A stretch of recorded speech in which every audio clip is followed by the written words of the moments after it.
بسم اللہ الرحمن الرحیم۔ اقبال اکیڈمی پاکستان کی طرف سے خوش آمدید۔ 23 مارچ کو ہم یوم پاکستان مناتے ہیں، اور آپ سب جانتے ہیں کہ پاکستان کا خواب شاعر مشرق علامہ اقبال علیہ الرحمہ نے دیکھا تھا، جو 23 مارچ 1940 کو قرارداد پاکستان کی صورت میں ڈھلا، اور 14 اگست 1947 کو ہم نے قیام پاکستان کی صورت میں اس کو دیکھا۔ تو علامہ اقبال علیہ الرحمہ کے حوالے سے، تحریک پاکستان کے حوالے سے، یوم پاکستان کے موقع پہ آج ایک خصوصی شخصیت کے پاس ہم حاضر ہوئے ہیں، جن کا پاکستان کے حوالے سے نصف صدی کا قصہ ہے، 2-4 برس کی بات نہیں۔ انہوں نے اپنی پوری زندگی پاکستان کی خدمت میں گزاری ہے، اور آج بھی اسی جذبے کے اندر جو ہیں وہ موجود ہیں۔ شمشاد احمد صاحب، جو پاکستان کے سیکرٹری خارجہ رہے، اقوام متحدہ میں پاکستان کے نمائندہ خصوصی رہے، اور یہ دو ادوار ایسے تھے جو تاریخ میں ایک تاریخی اہمیت رکھتے ہیں۔ اس کے اوپر بھی ہم ان سے کچھ بات کریں گے انشاءاللہ۔ سر خوش آمدید، بہت شکریہ، آپ نے وقت عنایت جو ہے وہ فرمایا ہے۔ آغاز ہم علامہ اقبال علیہ الرحمہ سے ہی کر لیتے ہیں، اور یہ جان کے بہت خوشی ہوئی کہ آپ کا ان سے خصوصی تعلق بھی ہے۔ آپ کی اہلیہ جو ہیں وہ ان کے سگے خالو ہیں ان کے۔ خطبہ الہ آباد، جیسے تو آپ نے بہت اچھا بتایا کہ البیرونی نے جو ہے وہ یہاں پہ دو قومی نظریے کی جو ہے وہ پہلے سے بات جو ہے وہ کر لی تھی، لیکن ہسٹری میں ہم دیکھتے ہیں سر سید احمد خان کے حوالے سے بھی کہ جب انہوں نے ہندی اور اردو کا ایک وہ ہوا تو انہوں نے کہا کہ اب یہ دونوں اکٹھے جو ہے وہ نہیں رہ سکتے، لیکن اس کو ایک مطالبے کی شکل میں تو سب سے پہلے علامہ اقبال علیہ الرحمہ نے خطبہ الہ آباد کی صورت میں 1930 میں پیش کیا۔ تو آپ کے خیال میں وہ کیا حالات تھے جو علامہ اقبال جو پہلے ہندی گیت بھی جو ہے ان کے بارے میں وہ کہتے تھے، وہ اس حد تک آئے کہ انہوں نے ایک الگ وطن کا تصور جو ہے وہ مسلمانان ہند کے سامنے پیش کیا نوجوان نسل کے لیے؟ کیا اس پہ آپ کہیں گے؟ ایسا ہے کہ دو قومی نظریے کا میں نے ذکر کیا البیرونی کے حوالے سے کہ اس نے پہلی دفعہ وہ پیشین گوئی کی تھی۔ البیرونی کی جو بات تھی جی دو قومی نظریے کے سلسلے میں، وہ بنیادی طور پر ایک انہوں نے پیشین گوئی کی تھی، جی مگر 1940 کے بعد جو قائد اعظم کی باتیں تھیں جی اور علامہ اقبال کی باتیں 1930 کے بعد جو چیزیں سامنے آتی ہیں، جی وہ ان سارے کئی سو سال کی جو کچھ واقعات گزر چکے تھے، جی ان تجربات کی بنا پر بنا انہوں نے دو قومی نظریے کو عملی تشکیل دی تھی۔ جی تو بات یہ ہے کہ میں آج کی بات کا آغاز کرنا چاہوں گا پارٹیشن سے پہلے سے، جی ہاں کیونکہ جو کچھ بھی میں نے دیکھا جی پارٹیشن کے بعد میری عملی زندگی شروع ہوتی ہے۔ میں 6 سال کی عمر تھی 6 جب سال کی عمر ہم نے اپنا گھر بار چھوڑا، آپ نے ہجرت کی؟ ہجرت کی، جی بالکل، ایسٹ پنجاب سے۔ کس اس میں تھے اور آپ وہاں؟ میرے جو والد کی طرف سے جگہ تھی، جی it's known as Khera Gujju Khan, جی وہ میرے بزرگوں کے نام سے وہ جگہ کا نام ہے، اور آج اچھا، بھی وہ جگہ وہاں پر موجود ہے؟ جی، پٹیالہ ریاست میں۔ اچھا اور وہ 20-25 گاؤں ہوتے تھے، لیکن میں بچہ تھا بہت، جو میری یادداشتوں میں تھی کہ وہ حویلی، پھر ایک قلعہ تھا، مغلیہ انداز کی بلڈنگ تھیں، پھر ہماری حویلی جو تھی اس کے باغ میں ہماری فیملی کا قبرستان تھا، یعنی میرے داداؤں جی ہاں پرداداؤں سب کی قبریں وہاں، میرے والد کی قبر وہاں۔ میرے والد کا انتقال ہو گیا تھا جب میں ابھی 6 مہینے کا تھا، 6 مہینے اچھا تو میری بہن کی قبر وہاں، مجھ سے بڑی بہن تھی، آئی واز دا ینگیسٹ جی آبویسلی۔ جی تو پر وہ چیزیں میرے ذہن میں تھیں سب۔ ہاں، اور اچھا ہاں، میری والدہ کی جانب سے جو تھا ان کا تعلق تھا مالیٹ کوٹلہ ریاست، ایک مسلم ریاست تھی۔ مسلم ریاست۔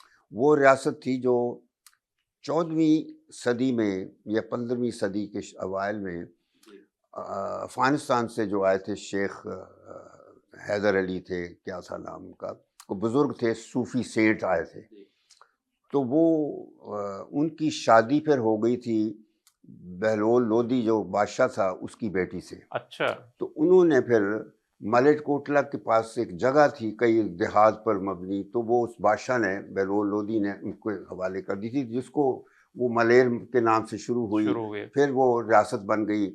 تو کوئی یعنی 17 صدی میں جی وہ ریاست بن گئی. تو 14 اگست کو پاکستان تو بن گیا تھا، لیکن ہم نے گھر نہیں چھوڑا تھا اپنا، اچھا کہ اس وجہ سے کہ ہمیں یقین تھا کہ یہ حصہ پاکستان کا حصہ بنے گا، اچھا کیونکہ پنجاب کی تقسیم کا تو کوئی سوچ نہیں سکتا تھا. اور وہ تو پھر اتفاق ایسا ہو گیا کہ سکھوں کے ساتھ کوئی تصفیہ نہ ہو سکا. تصفیہ نہیں ہوا. قائد اعظم نے بہت کوشش کی اور نتیجہ یہ نکلا کہ پنجاب تقسیم ہو گیا. تو پھر ستمبر کی 18 یا 19 ستمبر کو مجھے یاد ہے، میں والدہ کے ساتھ ہم لوگ ناشتہ کر رہے تھے، جی تو باہر سے آئے ہمارے بھائی وغیرہ جتنے کہ جی جلدی چل، اسی وقت اسی طرح ہر چیز پڑی تھی اور اٹھ کے ہم چل پڑے. یعنی اتنی جلدی تھی. اچھا تو کوئی باہر قافلہ تیار ہو چکا تھا 30-40 ہزار لوگوں کا، سارے گاؤں کے لوگ اکٹھے ہو چکے تھے. تو ہم پھر اس قافلے کی شکل میں اپنی ہجرت کا سفر شروع کیا. تو اس عرصے میں ویسے 14 اگست سے 18 ستمبر تک اب وہاں پہ رہے تو کوئی مسئلہ نہیں ہوا؟ کچھ نہیں ہوا وہاں پہ محفوظ؟ کبھی نہیں ہوا، کیونکہ وہ وہاں پہ زیادہ سکھ نہیں تھے. اچھا یعنی اس ہمارے علاقوں میں مسلمان زیادہ تھے، اور یا ہندو جو تھے کاروباری لوگ تھے وہ تھے. باقی سکھ تھے ارد گرد کے جگہ کے، اور انفیکٹ سکھوں کے ساتھ ہمارے مسلمانوں کا جھگڑا ہوتا رہتا تھا. وہ پٹیالہ ریاست کے اندر تھا. انفیکٹ کبھی یہ تھا کہ وہ کہتے تھے یہ نہر کیوں بند کر دی ہے، یہ کرتے، اس طرح جھگڑے چلتے رہتے تھے. مگر ہمارے جو تھے لوگ وہ بڑے لڑاکا قسم کے لوگ تھے. یعنی جو احمد شاہ ابدالی کے وقت سے یہ کنورٹ ہوئے تھے، ہندوازم سے مسلمان بنے تھے، اور پھر اس کے لشکروں کے سردار ہوتے تھے. کیونکہ عہدے ملے ہوئے تھے اس احمد شاہ، کسی کا ذیلدار تھا، کسی کا نام پتہ نہیں کیا کیا ہوتے تھے، ہاں وہ منصب پتہ نہیں ہوتے. تو وہ حویلیاں بنی ہوئی تھی مغلیہ سٹائل کی. میں سوچا کرتا تھا یہ کیسے ہیں، بالکل سمن آباد کی چوبرجی والا گیٹ ہماری حویلی کا گیٹ ہوتا تھا، اور اس کے اندر 3 ڈیوڑیاں ہوتی تھی ایسے جا کے دھیری. تو ہم لوگ بھاگ کے کراس کیے کرتے تھے ہمیشہ کہ اس میں چڑیلیں اور بھوت رہتے ہیں. بچے جو تھے اب بھی لوگ یہی سمجھتے ہیں کہ چڑیلیں رہتے ہوں گے. تو بہرحال وہ حویلی کا مجھے یاد ہے کہ وہاں ہم نے چھوڑی اور ہم لوگ چل پڑے. راستے میں ایک چویا ہم کہتے تھے، برساتی نالا بہت تیز بھرا ہوا تھا. وہ پھر ہمارے بھائیوں نے لوگوں نے ہمیں کندھوں میں بٹھا کے عورتوں کو ہمیں بچوں کو پار کروایا. تو ہم کوئی 2-3 دن کے بعد امبالہ چھاؤنی پہنچ گئے. وہاں ریفیوجی کیمپ تھا، وہاں پر ریفیوجی کیمپ میں ہم رہے. تو اس وقت پھر مالے کوٹلہ میں جو میری والدہ کا شہر تھا جہاں میں پیدا ہوا، ہم سب بھائی اور بچے مالے کوٹلہ میں پیدائش ہوتی تھی، کیونکہ دیہات پرانے اس میں یہ ہوتا تھا کہ بھئی جو نانکا ہے وہاں پہ جانا ہے، اور ویسے بھی فیسلٹیز وہاں شہری علاقہ تھا ہر لحاظ سے. لیکن ایک روایت بھی رہی ہے کہ بچوں کی پیدائش جو ہے وہ اپنے. تو وہاں میرے ماموں تھے، 2 ماموں وہیں پر تھے اور ان کی فیملیز تھیں. تو بڑے ماموں جو تھے وہ انڈین آرمی میں میجر تھے اس وقت. اچھا. اور ان کے جونیئر جو تھے کیپٹن رینک کے، وہ پاکستان چلے گئے تھے. لیکن میرے وہ ماموں پاکستان بننے کے بعد آئے پاکستان، لیکن وہ چلے گئے، ان کو پسند نہیں آیا. اچھا، یہاں کے واپس چلے حالات گئے. بالکل انہوں نے دیکھ لیا تھا یہاں کا سلسلہ. تو خیر جب ہم امبالہ میں تھے، اور مجھے یاد ہے کہ میں کھانے کے لیے کچھ نہیں ہوتا تھا، میں سنترے بیچا کرتا تھا، لا کے بھائی لے آتے تھے. تو اس طرح پیسے کما کے وہ ہوتے تھے. بالکل زمینی، ہر چیز زمینی، کوئی فیسلٹی نہیں تھی، بہت مصیبت تھی. یعنی یہ تو پھر وہی جو محلات میں رہتے تھے وہ آگے پھر مزدوری پہ مجبور ہو گئے. تو وہاں پھر میرے ماموں نے ایک فوجی ٹرک کنوائے بھیجا، سکھ افسروں والا، کیونکہ سکھ تو مارنے والے تھے لیکن وہ فوجی سکھ تھے جو حفاظت کے ساتھ لے جا سکتے تھے. انہوں نے بھیجا. تو میری والدہ سے انہوں نے ٹریس کر لیا اور کہا کہ ہمیں آپ کے بھائی نے صاحب نے بھیجا ہے تو آپ چلیں ہم لوگ. تو میری والدہ نے کہا، کیونکہ وہ میری والدہ کا یہ تھی کہ اپنے سارے جو 8 بہن بھائی تھے، 2 بھائی تھے، 6 بہنیں تھیں، and she was the oldest. تو وہ حویلی میں اس کی تعلیم ہوئی تھی. یعنی اس زمانے میں اسکول کالج بچیوں کو نہیں پڑھایا جاتا تھا، حویلی میں تھی. اور اتنی پڑھی ہوئی تھی کہ وہ اخبار پڑھتی تھی. ان کو حالات حاضرہ کب پتہ ہو، پاکستان جناح کی باتیں، یہ سب ہنسی مجازی کی ساری چیزیں وہ تھیں. تو جب وہ کانوائے آیا اور سکھ کوئی تھا کیپٹن رینک کا بندہ، تو انہوں نے کہا نہیں میں نہیں جاؤں گی، میں پاکستان جاؤں گی. اچھا اس نے کہا قائد اعظم کے پاکستان جاؤں گا. تو وہ پھر البتہ ون آف مائی بردر جی لطیف خان چودھری لطیف، ان کا انتخاب 2 مہینے پہلے اب ہوا ہے. اچھا وہ ایلڈر بردر، وہ تیسرے نمبر پہ تھے، تو ہم 6 بھائی تھے، تو وہ تنگ آ گئے تھے. تو وہ کہتے کیمپ کی زندگی سے تنگ ہاں وہ کیمپ Yeah. کی، وہ ان کے ساتھ بیٹھ کے چلے گئے منی پور، اچھا اور وہ پہنچ گئے. اس کے بعد ہمارا رابطہ تو کوئی نہیں تھا ان کے ساتھ، کوئی جی. رابطہ نہیں تھا ان کو، Yeah. حالات ہی ایسے تھے. حالات ایسے تھے. تو خیر پھر ہم ٹرین سے، ہمیں جب ٹرین ملی تو وہ دسمبر کے مہینے میں، اور ڈیٹس مجھے یاد نہیں ہیں، لکھ کے میری کتاب میں لکھی ہوئی ہیں. تو خیر وہ ٹرین ہمیں غیر جگہ نہیں ملی، تو وہ اچھا. ٹرین چلی گئی. تو ہم اسٹیشن پہ ہی رہے سب لوگ، اور پھر اگلے دن ہمیں جو ٹرین آئی اس پہ جگہ اس مل کے گئی. تو جب ہم اس ٹرین سے جا رہے تھے تو وہ جو ٹرین ایک دن پہلے گئی تھی جی وہ ہمیں سامنے کٹی پڑی تھی، پوری ٹرین کٹی پڑی تھی. اچھا لوگ مار دیے تھے، مار دیا وہ سب ہو گیا تھا. اللہ تعالیٰ کے سب کہتے ہیں کارنامے ہیں، جو بھی ہوتا ہے. دیکھیں نا کہ ہمیں بچانا تھا کہ اس ٹرین سے ہمیں نہیں آپ چلنے دیا. نہیں چل رہی. تو خیر ہم لوگ پھر 28-29 دسمبر کو ہربنس پورا اسٹیشن ہے یہاں چھاونی میں، لاہور اسٹیشن پہ، تو یہاں ٹرین آئی. اور سرپرائزنگلی ٹرین جب پہنچی تو میرے بڑے بھائی وہ جو آئے تھے، جو مرین پور سے گئے، ہی واز دیئر. اچھا وہ ہر ٹرین جو آتی تھی اس پہ پہنچ جاتی تھی ہمیں لینے کے لیے، کیونکہ یہ تو نہیں نا ہم ڈاک سے کوئی پیغام تو نہیں دے سکتے تھے، مگر وہ ہر ٹرین پہ ہمیں دیکھتے تھے آ کے.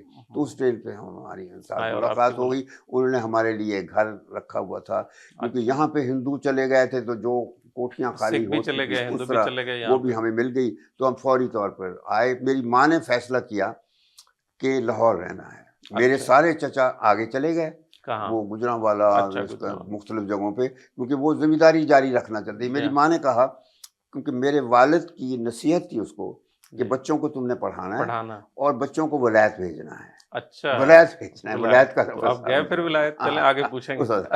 تو خیر وہ پھر میری ماں نے کہا کہ نہیں میں لاہور رہوں گی، اور بس پھر ہم لاہور میں سیٹل ہو گئے. سر آپ جس طرح آپ نے بتایا آپ کی جو اہلیہ ہیں علامہ اقبال سے ان کا ایک قریبی تعلق بھی، اور آپ کی عمر کچھ 6-7 سال رہی، اور آپ نے بالکل تو کچھ یادیں علامہ اقبال کے حوالے سے آپ کے گھر میں کوئی گفتگو؟ جی ہوتی ہے بالکل. وہ ایسا ہے کہ ہم لوگ یعنی ان کے جو کزن تھے آفتاب اقبال، وہ اکثر ہمارے گھر آتے تھے. بلکہ پاکستان میں کراچی میں آفتاب جاوید اقبال نہیں، جاوید اقبال چھوٹے تھے، آفتاب اقبال بڑے بھائی تھے. وہ پہلی بیوی سے، کریم بیوی سے تھے، میری وائف کی خالہ بیٹے تھے. جاوید اقبال پھر دوسری سے. تو مگر جاوید اقبال جو تھے وہ مجھ سے بہت پیار کرتے تھے. اچھا. اور میری 2 کتابوں کا فورورڈ انہوں نے لکھا ہے. اچھا. وہ تو باقی اس وقت تو فوت ہو چکے تھے، ورنہ باقی کتابوں کا بھی فورورڈ وہی لکھتے. ایسا ہے کہ میں جب گورنمنٹ کالج میں ہوتا تھا تو اس وقت علامہ اقبال کے بارے میں بہت تقریریں ہوتی تھیں، ان میں حصہ لیتے تھے. پھر میں نے تھیسس لکھا شملہ ڈیپوٹیشن پہ، اس کے حوالے سے بھی علامہ اقبال کا اکثر ذکر آتا ہے. تو یہ سالات پھر چلتے گئے.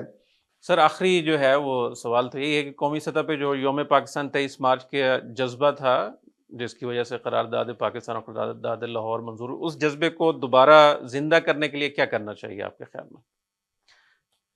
کہ جو پاکستان کے مقاصد تھے ان کو کیسے؟ بات یہ ہے کہ یہ چیزیں علامتی ہوتی ہیں. 23 مارچ یا 14 اگست یا 21 اپریل یہ صرف ان واقعات یا ان شخصیات کے حوالے سے اہمیت رکھتی ہیں، اور ان کا مقصد یہی ہوتا ہے کہ قوم کے جذبات کسی طریقے سے پاکستان کے ساتھ زیادہ اجاگر کیے جائیں. جی آپ کا بہت شکریہ.